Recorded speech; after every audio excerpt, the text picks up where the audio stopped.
నాకు లక్ష్యం ఉంది, నాకు గమ్యం ఉంది, నాకేముంది అనే పెద్ద పెద్ద పేర్లు ఈ ఫారినర్స్ కనిపెట్టింది ఎందుకంటే, ఒక ఆలోచనతోని ఇంకొక ఆలోచన కప్పివేయబడుతుంది. కప్పివేయటం అంటే మర్చిపోతాం.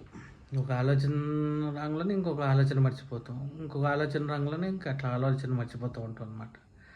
అట్లా రోజుకి మనకు ఒక 50-60 వేల ఆలోచనలు వస్తాయంట. ఆ 50-60 వేల ఆలోచనలో నువ్వు ఒకటి స్ట్రాంగ్గా అనుకోకపోతే ఇంకా మనం ముందుకెట్లా పోతాం, మనం లైఫ్ ముందుకెట్లా పోతుంది.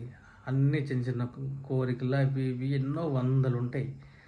దానికి ముందుకు పోలేం కాబట్టి మనం లక్ష్యం గమ్యం అనే పేరు పెట్టుకొని పదే పదే దాన్ని గుర్తు తెచ్చుకోవడం వల్ల మనం ఆ పని మీదనే ఫోకస్ చేస్తాం అనమాట. సబ్కాన్షియస్ మైండ్లో ఫీడ్ అయ్యేదాకా నాకు లక్ష్యం, ఏమో, గమ్యం లాంటి పెద్ద పెద్ద